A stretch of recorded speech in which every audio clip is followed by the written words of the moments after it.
Hello बच्चे, आज आप सभी को अपना YouTube चैनल ज्ञान विज्ञान रिसर्च सेंटर में स्वागत है। आज हम लोग 12वीं क्लास के मैथ में एक बहुत ही महत्वपूर्ण प्रश्न के बारे में जानेंगे। आज हम लोग सीखेंगे अवयव का सहखंडज क्या होता है और अवयव का सहखंडज हम लोग कैसे निकालते हैं। यह इंटर एग्जाम के लिए काफी महत्वपूर्ण है। तो आइए इस प्रश्न का जवाब हम लोग बिल्कुल सरलतापूर्वक सीखें। पहले जान ले कि अवयव का सहखंडज क्या है।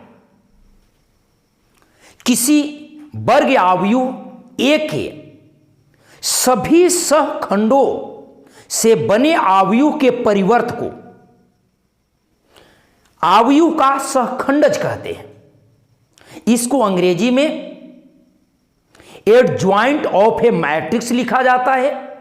इसलिए यदि कोई वर्ग अवयव ए है तो उसका सहखंडज को हम लोग ए डी जे ए से सूचित करते हैं। इसी चीज को मैंने परिभाषित किया है अपने शब्दों में। देखिए, किसी वर्ग अवयव ए के, हमने अभी समझाया, किसी वर्ग अवयव ए के सभी सहखंडों से बने अवयव के परिवर्त को अवयव का सहखंडज कहते हैं और इसे सूचित करते हैं ए डी जे ए से।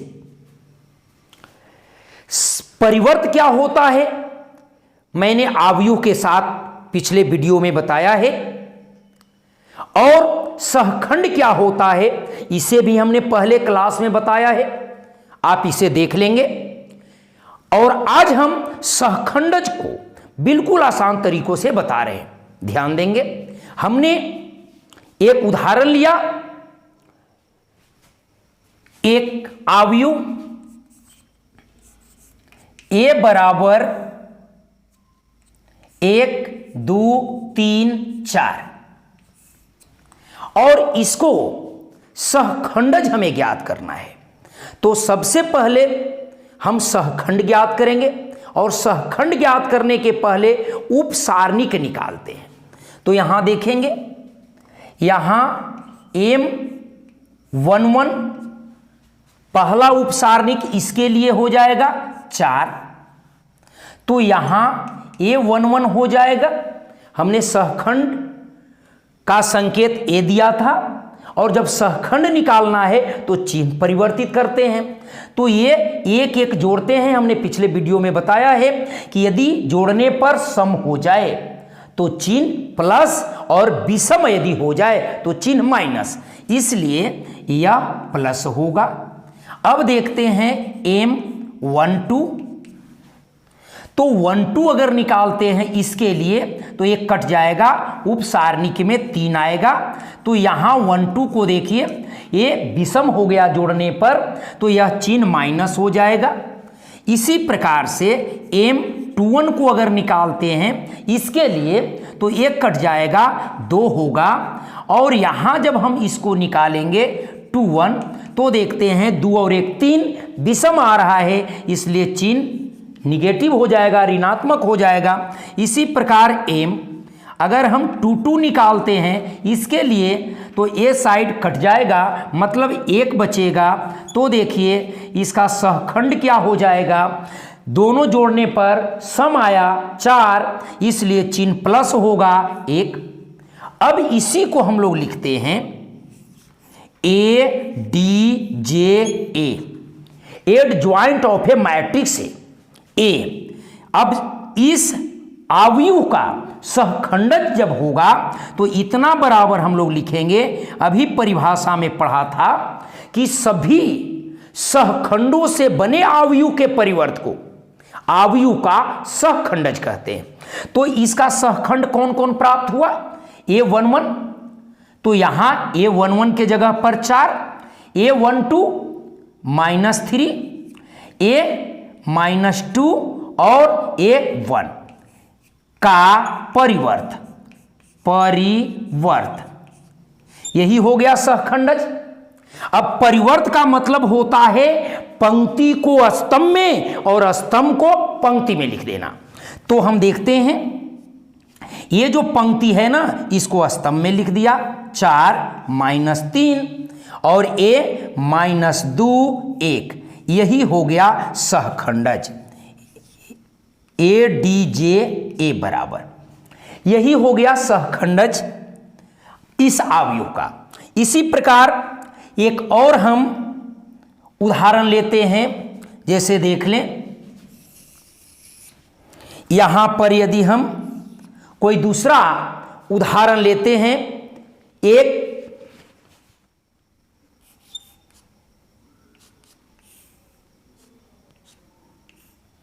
-1 2 ऐसे हमने दे दिया, फिर 2 3 5 लिख दिया है ना।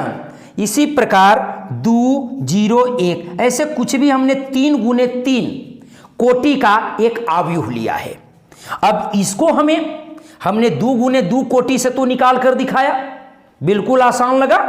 अब हम इसी प्रकार से 3 × 3 कोटि वाले अवयव का सहखंडज निकालना सीखेंगे। तो बिल्कुल इसी प्रकार होगा। तो देखिए यहां पर क्या हो जाएगा, M11 निकाल लेते पहले। तो जब इसके लिए निकालेंगे तो ये कट जाएगा, केवल A बचेगा। क्या बच गया, ध्यान देंगे यहां पर, ये हो जाएगा 3 5 0 1 3 5 0 1। तो इसको जब हल करेंगे तो क्या हो जाएगा, ऊपर से नीचे 3 घटाओ 0 मतलब कि 3 निकल गया। इसलिए यहां पर A11 जब हम निकालेंगे तो देखेंगे ये दोनों जुटने के बाद सम हो रहा है, इसलिए चिन्ह प्लस होगा, तो ये 3 हो जाएगा। इसी प्रकार M12, अब 12 के लिए निकालते हैं, पहला पंक्ति के दूसरा स्तंभ के लिए तो ये कट जाएगा, 2 5 2 1 होगा, यहां होगा 2 5 2 1, देखते जाएंगे अच्छे से। अब ऊपर से नीचे गुना करते हैं तो 2 हो गया और A हो जाएगा 5 दूनी 10 मतलब कि -8 हो गया। अब जब हम लोग सहखंड निकालेंगे इसका तो देखिए 1 और 2 3 हो रहा है, विषम हो रहा है। जब विषम होगा तो चिन्ह माइनस होगा, तब ये माइनस पहले से भी था और अभी माइनस तो प्लस हो जाएगा। इसी प्रकार से यदि हम 1 3 निकालते हैं इसके लिए तो 1 कट जाएगा, 2 3 2 0 होगा, यहां होगा 2 3 2 0 होगा। अब देखिए इसको यदि हम करते हैं तो 0 हो जाएगा और 3 दूनी 6 मतलब कि -6। अब इसको हम लोग A13 निकालते हैं तो देख रहे हैं कि 13 मतलब 1 और 3 4 सम हो रहा है, इसलिए प्लस होगा, लेकिन ये माइनस है तो -6। इसी प्रकार M21 निकालते हैं। अब इसके लिए तो हो जाएगा -1 2 0 1, यहां होगा -1 2 और ये 0 1। तो इसको अगर हल करते हैं तो यहां -1 आएगा, घटाओ 0 तो हो जाएगा -1। अब इसको निकालते हैं 21 तो देखते हैं यहां पर कि 2 और 1 3 विषम आ रहा है तो माइनस होगा और A माइनस है पहले से तो प्लस हो जाएगा। इसी प्रकार से यहां 2 2 निकालते हैं इसके लिए, तो इसके लिए निकालेंगे तो 1 2 और 2 1 होगा, 1 2 और 2 1 होगा, तो क्या हो जाएगा, ये 1 हो जाएगा और ये 2 दूनी 4। ठीक है ना बच्चे, हाँ 1 में से 4 घटेगा तो -3 होगा। और इसी को अगर हम सहखंड निकालते हैं तो दोनों जुटेगा तो सम हो गया मतलब प्लस, तो ये माइनस के माइनस रह जाएगा। अब यहां देखते हैं 2 3, तो देखते हैं इसके लिए क्या होगा, ये निकल जाएगा तो 1 -1 1 -1 और 2 0, यहां हो जाएगा 2 0, तो हो जाएगा गुना करेंगे तो यहां 0 और माइनस माइनस प्लस हो जाएगा 2, तो ये हो जाएगा 2। लेकिन यहां देख रहे हैं कि 2 और 3 5 विषम हो रहा है तो माइनस होगा, इसलिए 2 3 -2 हो जाएगा। अब यहां पर हम तीसरे पंक्ति के लिए शुरू करते हैं 3 1। तो जब 3 1 शुरू करेंगे तो ये कट जाएगा, -1 2 -1 2 और 3 5 हो जाएगा। तो यहां देखते हैं कि 5 का 5 -5 होगा और फिर -6 हो जाएगा, तो ये हो जाएगा -11। अब -11 आया तो सहखंड में देख लेते हैं, 3 और 1 4 है तो ये सम हो रहा है इसलिए प्लस होगा, और ये माइनस है तो ज्यों के त्यों रह जाएगा। अब यहां देखते हैं M32 इसके लिए, तो ये अगर निकलेगा ये कटेगा इसके लिए ऐसे ऐसे, तो 1 2 2 5 1 2 2 5 हो जाएगा, मतलब कि 5 का 5, ध्यान देंगे ये 5 और ये 4, मतलब कि 1 होगा। अब यहां पर लिखते हैं 3 2, तो देखिए ये 3 2 5 है तो विषम है तो यह माइनस होगा, तो यहां हो जाएगा -1। अब यहां देखते हैं 3 3,